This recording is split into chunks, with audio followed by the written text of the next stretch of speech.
ప్రభునందు ప్రియ పరిశుద్ధ దేవుని కుమారులారా, దేవుని కుమార్తెలారా, యేసుక్రీస్తు ప్రశస్త హెచ్చింపు నామములో మీ అందరికీ వందనాలు. అలాగే దేవునికి స్తోత్రాలు. ప్రియులారా, ఎలా ఉన్నారు? బాగున్నారా? మీరు బాగున్నారని మేము తెలుస్తున్నాం. అలాగే దేవుని కృప మహదేశ్వర్యం బట్టి మేము కూడా కులాసాగా ఉన్నాం. ప్రియులారా, మరి ఈరోజు పాపాన్ని గురించినటువంటి ఒక ప్రత్యేకమైనటువంటి అంశాన్ని గురించి మనం నేర్చుకుంటానికి ప్రయత్నం చేద్దాం. మనిషి జన్మతః పాపి కాదు అనే దాంట్లో ఎపిసోడ్ నెంబర్ 2 ఈ ఎపిసోడ్లో పాపం యొక్క ఉనికి, దాని యొక్క ప్రభావము అనే సంగతి మనం నేర్చుకుంటానికి ప్రయత్నం చేద్దాం. పాపం యొక్క ఉనికి, దాని ప్రభావము. ప్రియులారా, మనం ఈ చాలా ఎపిసోడ్లు మనం చెప్పేది ఉంది. కాబట్టి ఎవరు కూడా కంగారు పడవద్దు. ఎందుకంటే మేము ఎవరిని కూడా వ్యక్తిగతంగా కానీ, సంఘపరంగా కానీ, సంస్థపరంగా కానీ ఎవరిని దూషించాలని, తప్పు పట్టుకోవాలని మేము ప్రయత్నం చేయట్లా. కేవలము బైబిల్లో ఏముంది, బైబిల్ ఏం చెప్తుంది అనే సంగతి మీకు తెలియపరచడానికే మేము ముందుకు వచ్చాం. మనిషి జన్మతః పాపి అనేసి చెప్తున్నారు. మనిషి పాపిగానే పుడుతున్నారు అనేసి చెప్పేటటువంటి పరిస్థితి, పుట్టుకుతూనే పాపి అని చెప్పేటటువంటి పరిస్థితి ఉంది. అయితే ప్రియులరా, మరి ఈరోజు మనం నేర్చుకునే అంశాన్ని బట్టి చాలా స్పష్టంగా పాపి కాదు, మనిషి జన్మతా పాపి కాదు. సాతాను మనకు బోధిస్తున్నాడు, సాతాను మనని మోసం చేస్తా ఉన్నాడు, మనిషి జన్మతా పాపి అని. అయితే ప్రియులరా, మీరెవరు కూడా కంగారు పడద్దు, జాగ్రత్తగా వినటానికి ప్రయత్నం చేయండి. పాపము యొక్క ఉనికి, దాని యొక్క ప్రారంభము అనేది ఎక్కడ? పాపము మరి భూలోకములో ఎప్పుడు ప్రారంభించబడింది? ఎక్కడ ప్రారంభమైంది? ఎవరి ద్వారా ప్రారంభమైంది? ఇది మనం తెలుసుకోవలసినటువంటి అవసరం ఉంది ప్రియులారా. పాపము భూలోకములో, పరలోకాన్ని గురించి చెప్పట్లా, పాపము భూలోకంలో ఎక్కడ ప్రారంభించబడింది, ఎప్పుడు ప్రారంభించబడింది, ఎవరి ద్వారా ప్రారంభించబడింది అనేది మనం తెలుసుకోవాలంటే లేఖనంలో, పరిశుద్ధ గ్రంథంలో ఒక వచనాన్ని మనం పరిశీలన చేద్దాం. రోమాపత్రిక 5వ అధ్యాయము 12వ వచనంలో మనం చూస్తే అక్కడ ఏమని రాయబడింది? ఇట్లుండగా ఒక మనిషిని ద్వారా పాపం ద్వారా మరణము లోకములోనికి ఎలాగో ప్రవేశించను అంటాడు. ఇట్లుండగా ఒక మనిషిని ద్వారా పాపము ద్వారా మరణము లోకంలోనికి వచ్చింది. ఏమైంది? ఒక మనిషిని ద్వారా పాపం ద్వారా మరణం లోకంలోకి వచ్చింది. లోకంలోకి వస్తే లోకంలో ఉన్న వాళ్ళందరూ ఎందుకు పాపులుగా తీర్చబడ్డారు? పాపము చేయకపోయినా పాపులుగా తీర్చబడ్డారా అని, పాపం చేయకపోయినా పాపులుగా తీర్చబడ్డారని మీరు చెప్తున్నారు. కానీ లేఖనం అలా చెప్పట్లా, పరిశుద్ధాత్మని బోధ అలా చెప్పట్లా. ఏమనుంది? అలాగుననే మనుషులందరూ పాపము చేసినందున మరణము అందరికీ సంప్రాప్తమైంది. అలాగుననే ఎలాగూ? ఆదాము ఒక మనిషిని ద్వారా పాపం ద్వారా మరణము లోకంలోనికి వచ్చింది కదా. అలాగుననే మనుషులందరూ కూడా పాపము చేసినందున మరణం అనేది అందరికీ ఎందుకు సంప్రాప్తమైంది అంటే, వాళ్ళు కూడా పాపము చేసినందున వాళ్ళకి మరణం అనేది సంప్రాప్తమైంది. బైబిల్లో మనం చూస్తే పాపం యొక్క ఉనికి, దాని ప్రారంభం అనేది ఎక్కడ? పాపానికి మూలం ఏంటి? పాపం ఆరోపించబడటానికి కారణం ఏంటి? ఇది మనం ఈరోజు మనం తెలుసుకుంటానికి ప్రయత్నం చేద్దాం. ప్రియులరా, ఒకసారి ఆలోచన చేయండి. అందరూ చెప్తున్నది ఏంటంటే, ఆదాము మంచి చెడ్డల ఫలము తిన్న తర్వాత నుంచి లెక్క వేస్తా ఉన్నారు. ఆదాము మంచి చెడ్డల ఫలము తిన్న తర్వాత ఆదాము పాపిగా మారిపోయాడు. ఆ తర్వాత ఆదాము పుట్టిన పిల్లలందరూ కూడా పాపులుగానే పుడుతున్నారు అని చెప్తున్నారు. ప్రియులరా, ఆదాము దగ్గరికి వచ్చిన అపవాది ఆదామును ఆజ్ఞ అతిక్రమించేలాగా చేశాడు అని చెప్తా ఉన్నాడు. కాబట్టి ఆదాము తప్పిపోయాడు, ఆదాము పాపిగా మారిపోయాడు. మరి అప్పటి నుంచి పుట్టిన పిల్లలందరూ పాపము చేయకపోయినా పాపులుగానే పుడుతున్నారు అనేసి ఒక దుర్బోధ ప్రకటించున్నటువంటి పరిస్థితి. ప్రియులరా, ఆ బోధ తప్పు. ఎందుకు తప్పు? దాని గురించి ఇంకా మనం ఇప్పుడు నేర్చుకుంటానికి ప్రయత్నం చేద్దాం. అయితే ప్రియులరా, పాపం యొక్క ఉనికి, దాని ప్రారంభమును గురించి మనం ఇప్పుడు నేర్చుకుందాం. ప్రియులరా, ఒకసారి ఆలోచించండి. పాపం యొక్క ఉనికి, దాని ప్రారంభము మరి మనం తెలుసుకోవాలంటే, మరి మనిషి జన్మతః పాపి అంటున్నారు కదా. మనిషి జన్మతః పాపి అంటున్నారు కదా. మనిషి జన్మతః పాపి అంటే ఎవరు పాపి? మనిషి జన్మతః పాపి అంటారు. అయితే మనోళ్ళు మనిషి జన్మతః పాపి అంటే ఎవరు పాపి? మనిషి ఒక్కడే కాదు, మనిషి ఇద్దరు పురుషుల కలయిక. మనిషి ఇద్దరు పురుషుల కలయిక. ఒకసారి మనిషి గురించి ఆలోచించండి. మనిషి అందరు పురుషుల కలయిక, మనిషి ఇద్దరు పురుషుల కలయిక. ఒకటి బాహ్య పురుషుడు అంటే శరీరము, రెండవవాడు ఆంతర్య పురుషుడు అంటే ఆత్మ. ఇప్పుడు మనిషి జన్మతః పాపి అంటే ఎవరు పాపి? ఎవరు బాహ్య పురుషుడి గురించి మాట్లాడుతున్నావా, ఆంతర్య పురుషుడి గురించి మాట్లాడుతున్నావా? ఒకసారి పరిశీలన చేసుకోవాల్సిన అవసరం ఉంది. పౌలు గారు కొరింథీకి రాసిన 2వ పత్రికలో 4వ అధ్యాయం 16వ వచనంలో అక్కడ రాయబడిన మాట ఏంటంటే, మా బాహ్య పురుషుడు కృషించుతున్న ఆంతర్య పురుషుడు దినదినము నూతన పరచబడుతున్నాడు. ఆంతర్య పురుషుడు దినదినము నూతన పరచబడుతున్నాడు అనేసి అక్కడ రాయబడింది. అంటే మనిషి ఇద్దరు పురుషుల కలయిక. అవును, మనిషి ఇద్దరు పురుషుల కలయిక. ప్రియులారా, ఒకసారి ఆలోచించండి. బాహ్య పురుషుడు, ఆంతర్య పురుషుడు. మరి ఇక్కడ మనం ఆలోచించవలసిన అవసరం ఉంది. బాహ్య పురుషుని ప్రారంభము ఎప్పుడు? బాహ్య పురుషుడు అంటే శరీర ప్రారంభం ఎప్పుడు? ఆంతర్య పురుషుని ప్రారంభం ఎప్పుడు? ఈ ఆంతర్య పురుషుని ప్రారంభం అనేది ఎలా జరిగింది? బాహ్య పురుషుని ప్రారంభం అనేది ఎప్పుడు, ఎలా జరిగింది? ఇది తెలుసుకోవాల్సిన అవసరం ఉంది. మనిషి జన్మతః పాపి అని చెప్పే వాళ్ళు ముఖ్యంగా ఎవరు పాపి? మనిషి అంటే ఎవరు?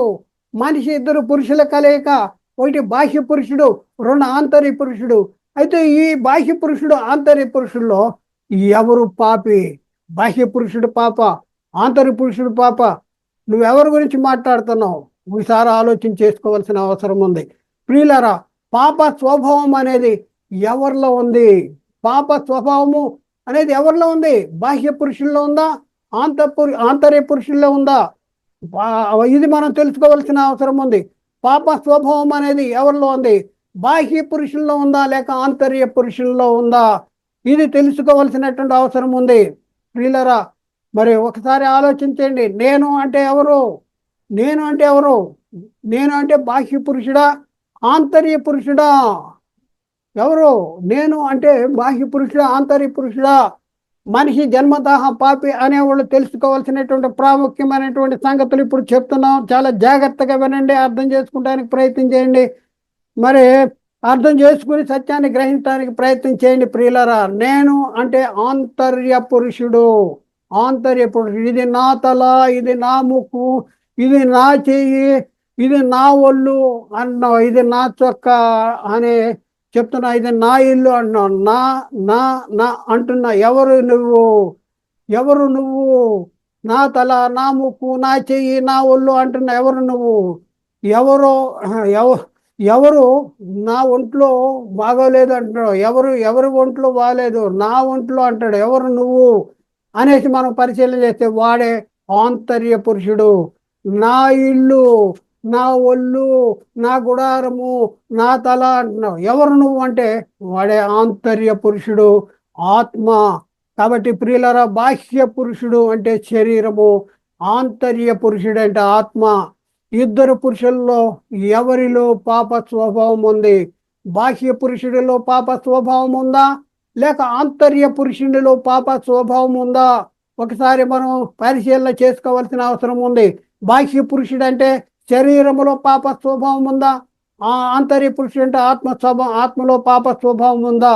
ఇది మనం తెలుసుకుని మనిషి జన్మతా పాపి అనేసి అంటే అప్పుడు బాగుంటుంది. తెలుసుకోకుండా, సత్యము గ్రహించుకోకుండా, లేఖనాలు పరిశీలన చేసుకోకుండా మనిషి జన్మతః పాపి అని చెప్తే దేవుని శిక్షకు పాత్రులు అవుతారు. పాప స్వభావము బాహ్య పురుషుల్లో ఉంది అని అంటున్నావు కదా. బాహ్య పురుషుల్లో ఉంది అని అంటున్నావు. మరి బాహ్య పురుషుల్లో పాప స్వభావం ఎందుకు ఉంది? బాహ్య పురుషుల్లో పాప స్వభావం అనేది ఎప్పటి నుంచి ఉంది?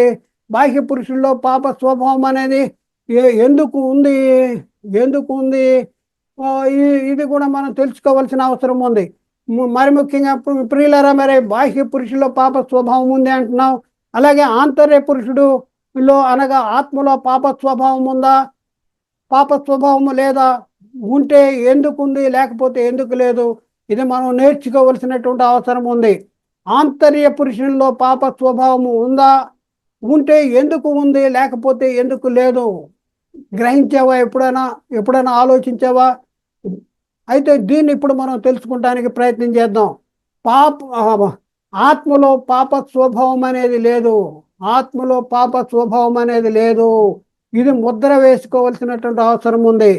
మట్టి బొమ్మలోనికి ఈ ఆత్మ గాలిలో నుంచి వచ్చిందా? మట్టి బొమ్మలోనికి ఈ ఆత్మ గాలిలోంచి వచ్చిందా? ప్రశ్న. మరి ఆత్మ ఎవరిలో నుంచి వచ్చింది? ఎవరి నుండి విడిపోయింది? ఎక్కడ నుండి వచ్చింది? ఆత్మ ఒకప్పుడు మట్టి బొమ్మలోనికి వచ్చిన ఆత్మ ఒకప్పుడు ఎక్కడ ఉండేది? మట్టి బొమ్మలోనికి రాక మునుపు ఈ ఆత్మ ఎక్కడ ఉండేది? ఇది మనం తెలుసుకోవలసిన అవసరం ఉంది ప్రియులారా. మట్టి బొమ్మలోనికి దేవుడు ఏం చేశాడంటే జీవ వాయువు ఊదాడు. ఆది కాండము 2:7 అక్కడ ఏమని రాయబడి ఉందంటే, దేవుడైన యెహోవా నేల మంటితో నరుని నిర్మించి వాని నాసికారంధ్రములలో జీవవాయువు ఊదగా నరుడు జీవాత్మ ఆయను అంటాడు. దేవుడు మట్టి బొమ్మను చేశాడు. మట్టి బొమ్మలోనికి జీవవాయువును ఊదాడు. జీవవాయువు ఊదాడు. మట్టి బొమ్మలోనికి ప్రవేశపెట్టక మునుపు లేక ప్రవేశించక మునుపు ఈ జీవవాయువు ఎక్కడ ఉండేది? దేనిలో ఉండేది? ఎక్కడ ఉండేదంటే దేవునిలో ఉండేది. దేవుని దగ్గర ఉందా? దేవునిలో ఉందా? ఎక్కడ ఉండేది అంటే దేవునిలో ఉండేది. దేవునిలో ఉండగా ఈ జీవవాయువును ఏమనాలి? దేవునిలో ఉండగా జీవవాయువును ఏమనాలి? దేవుడు అనాలి. అంటే ఒకప్పుడు ఈ జీవవాయువు దేవునిలో ఉండేది, ఇంకా విడిపోలేదు. ఆ విడిపోయినప్పుడు ఏమై ఉందంటే దేవుడుగా ఉంది. జీవవాయువు దేవుల్లో ఉన్నప్పుడు జీవవాయువుని ఏమనాలంటే, ఒకప్పుడు దేవునిలో దేవుడై ఉండగా దేవుల్లోంచి విడిపోయిన జీవవాయువే మట్టి బొమ్మలోనికి ప్రవేశించింది. ఆ జీవవాయువుని ఏమంటున్నామంటే ఆంతర్య పురుషుడు అంటున్నాం. ఆంతర్య పురుషుని దేవుడు ఏమన్నాడు అంటే ఆదాము అన్నాడు. ఆదాము ఎవరు? మట్టి బొమ్మ ఆదాము అంటే కాదు. అయితే ఈ మట్టి బొమ్మలోనికి వచ్చినటువంటి జీవవాయువు ఎవరిలోంచి వచ్చిందంటే దేవుడే ఉండగా దేవుల్లోంచి విడిపోయి మట్టి బొమ్మలోనికి దేవుడు ప్రవేశపెట్టాడు. లేచింది బొమ్మ. ఏమన్నాడు? ఆదాము అన్నాడు. ఆదాము ఎవరు? ఆదాము అంటే దేవుడు ఏమన్నాడంటే ఆదాము దేవుని కుమారుడు. ఆదాము అన్నాడు. ఆదాము అంటే ఎవరు? ఆదాము అంటే మట్టి బొమ్మ. ఒకసారి ఆలోచించు. ఆదాము అంటే దేవుల్లోంచి విడిపోయిన జీవవాయువా మట్టి బొమ్మ? దేవుడు జీవవాయువును ఊదాడు. దేవునిలోంచి విడిపోయింది. అంత విడిపోయింది. ఆ విడిపోయిన జీవవాయువునే ఆదాము అన్నాడు. జీవవాయువు దేవునిలోంచి విడిపోక మునుపు ఏమైనా అనాలి అంటే దేవుడు అనాలి. ప్రియులారా ఒకసారి ఆలోచించి, నేను గాలి ఊతున్నా, గాలి ఊతున్నా. ఈ గాలి మరి బయటకు వచ్చిందని ఎవరిలోంచి బయటకు వచ్చింది? నాలోంచి బయటకు వచ్చింది. అంతకు మునుపు ఎక్కడుంది? నాలో ఉంది. అలాగే మనం చూస్తే మట్టి బొమ్మలోనికి ప్రవేశపెట్టబడిన జీవవాయువు ఒకప్పుడు ఎక్కడ ఉండేది అంటే దేవుల్లో ఉండేది. దేవునిలో ఏమై ఉండేది అంటే దేవునిలో దేవుడై ఉండేది. అవును ప్రియులారా, దేవునిలోంచి విడిపోయిన ఈ జీవవాయువే ఆదాము. ఆ తర్వాత ఒకరి తర్వాత ఒకరము ఈ లోకంలోనికి రంగ ప్రవేశము గావించాము. అపోస్తుల కార్యాల్లో 17:26 అక్కడ రాయబడిన మాట ఏంటంటే, మరియు యావత్ భూమి మీద కాపురముండుటకు ఆయన ఒకరి నుండి ప్రతి జాతి మనుషులను సృష్టించి వారు ఒకవేళ తడువులాడి తెలుసుకుందురేమో అనేసి అక్కడ రాయబడింది. ఒకరి నుండి ప్రతి జాతి మనిషిని సృష్టించాడు అనేసి అక్కడ రాయబడింది. అంటే మనము అనే ఆత్మ ఒకప్పుడు దేవునిలో ఉండేది. మనందరం ఒకప్పుడు దేవుల్లో ఉండేవాళ్ళం. దేవునిలో ఎలా ఉండేవాళ్ళం? దేవునిలో దేవుడై ఉండేవాళ్ళం.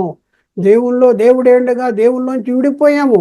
ఏం చేశాడు దేవుడు? 2:7 ఆది కాండము మనం ఇందాక చూసాము. దేవుడైన యెహోవా నేల మంటితో నరుని నిర్మించి వారి నాసికారంధ్రాల్లో జీవవాయువు ఊదగా నరుడు జీవాత్మ ఆయను అనేసి అక్కడ రాయబడింది.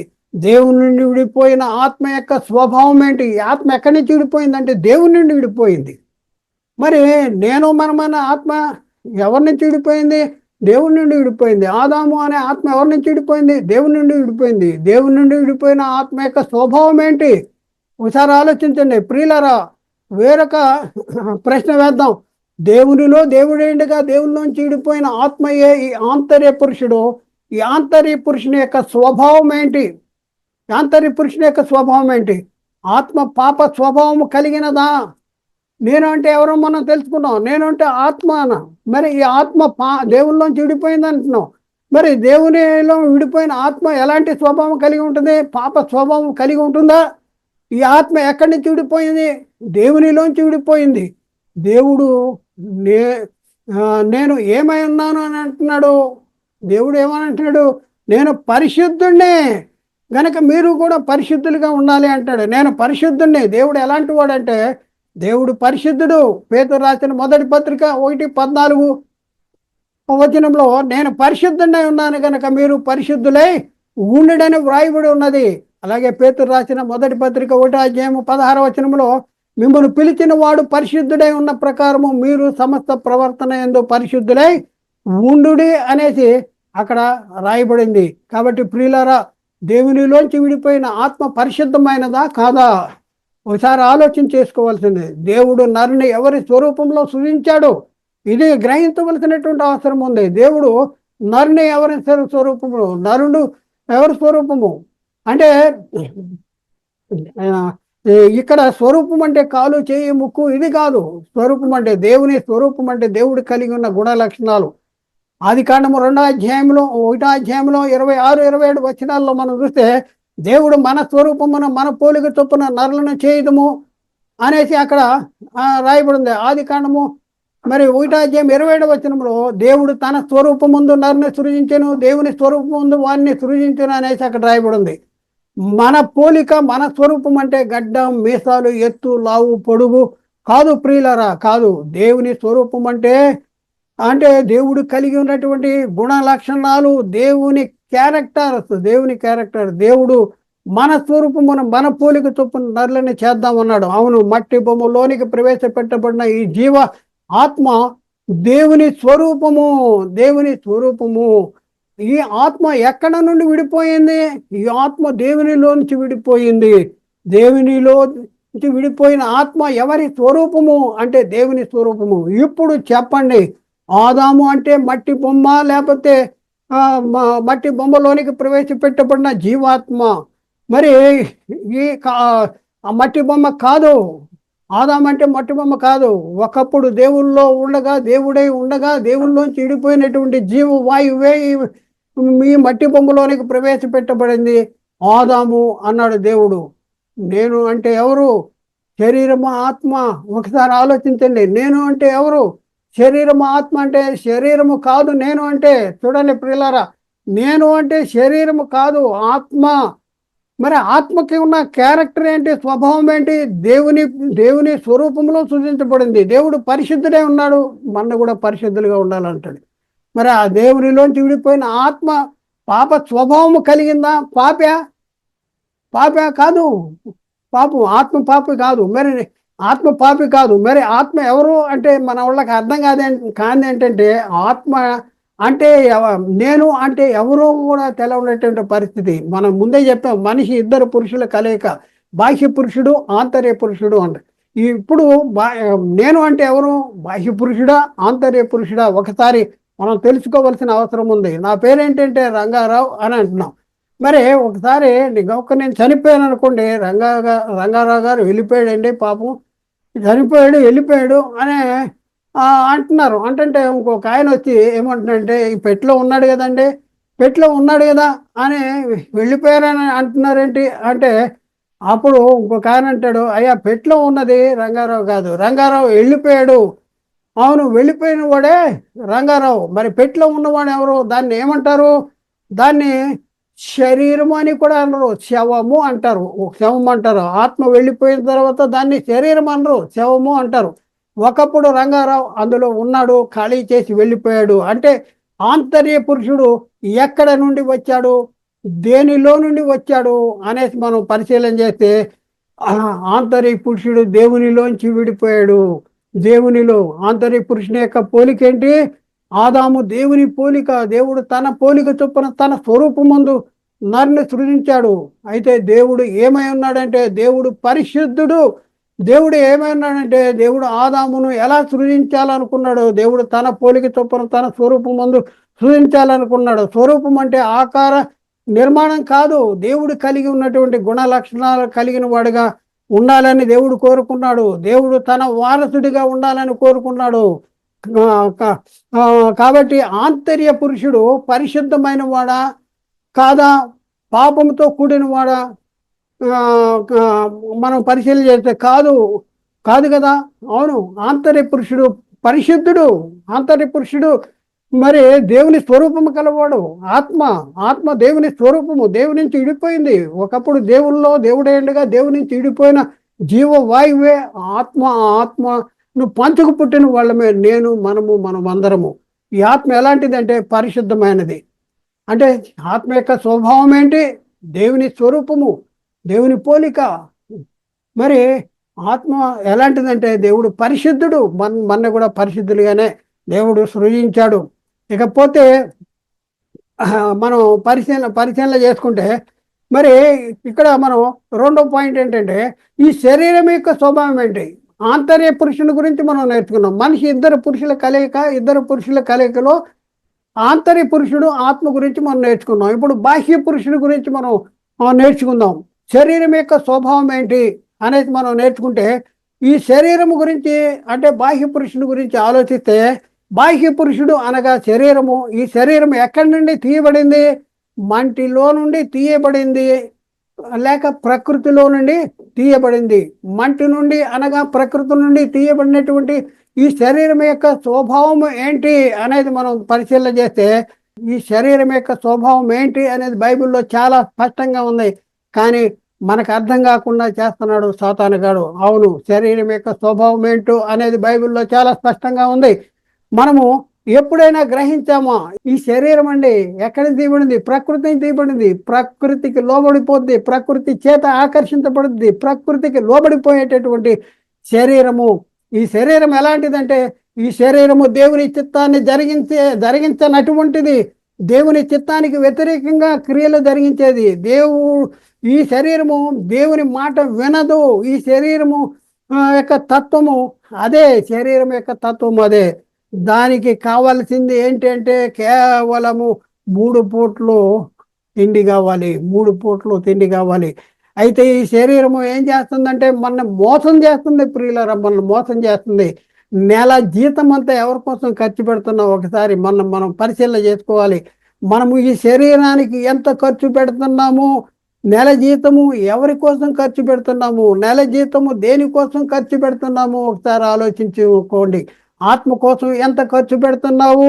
మరి నెలకు 10,000 జీతం వచ్చిందనుకోండి, 10,000లో మరణము లేని, ముగింపు లేని, నాశనము లేని, అంతము లేని మనము అయినటువంటి ఆత్మ కోసం ఎంత ఖర్చు పెడుతున్నావు? లేక మరి మనమైన ఈ ఆత్మ నివసించేటటువంటి ఈ మట్టి శరీరం కోసం, బాహ్య పురుషుని కోసం ఎంత ఖర్చు పెడుతున్నావు? ఒకసారి ఆలోచించుకోవలసిన అవసరం ఉంది. ప్రియులారా, మన శరీరమే మన మోసం చేస్తుంది. అవును, మనకు 10,000 వస్తే నెల జీతం అంతా మరి శరీరం కోసమే ఖర్చు పెడుతున్నాం. శరీరం కోసమే. ఈ శరీరం మన మోసం చేస్తుంది. మన శత్రువు ఎవరో అంటే మనం అనుకుంటున్నాం మన ఎదురింటి వాళ్ళు మన శత్రువులు, లేకపోతే మన పక్కింటి వాళ్ళ శత్రువులు అనేసి చెప్పుకునేటటువంటి పరిస్థితి ఉంది. కానీ బైబిల్లో ఏముందంటే మన శరీరమే మన శత్రువు అనేటటువంటి పరిస్థితి. నేను అని ఆత్మ ధరించుకున్నటువంటి ఈ శరీరము సామాన్యమైనటువంటిది కాదు. ఈ శరీరం మామూలుది కాదు. మనము అని చెప్పబడుతున్న ఆత్మను నరకానికి పంపించటానికి హేతువుగా ఉన్నటువంటిదే ఈ శరీరము దేవుని చిత్తానికి లోబడదు. ప్రకృతి నుండి తీయబడింది, ప్రకృతి చేత ఆకర్షించబడింది, ప్రకృతి కోరుకుంటుంది, దేవునికి లోబడేది కాదు. ఈ శరీరము దేవుని చిత్తానికి వ్యతిరేకంగా క్రియలను జరిగిస్తుంది.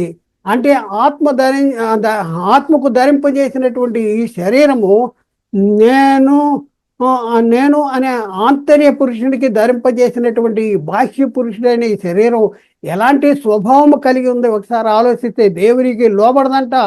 ఆత్మ చెప్తుంది ప్రేయర్కి వెళ్ళాలి అని చెప్తుంది, శరీరం అంటుంది అక్కడ ఈరోజు మటన్ పెట్టరు, ఆఖరి రోజు మటన్ పెడతారు కాబట్టి ఆఖరి రోజు వెళ్దాం, ఇదిగో ఈరోజు పలానా దగ్గర ఒక ఫంక్షన్ జరుగుతుంది, అక్కడ మంచి భోజనాలు ఉంటాయి, మటన్ ఉంటాయి, చికెన్ ఉంటాయి, అన్నీ ఉంటాయి అనేసి చెప్పేటటువంటి పరిస్థితి. మరి ప్రియులరా, మీరు ఎప్పుడైనా మనలో ఎప్పుడైనా ఈ సంఘర్షణ అనేది జరిగిందా? దేవుని పనికి వెళ్ళాలి, మేలనేది చేయాలనే కోరిక మనకు కలిగిందా? కలిగినప్పుడు అది చేయటం మనకు కలగట్లేదా? ఒకసారి ఆలోచించండి. మేలనేది చేయవలన నాకు కోరిక కలుగుతున్నది కానీ దాన్ని చేయటం కలగట్లేదు.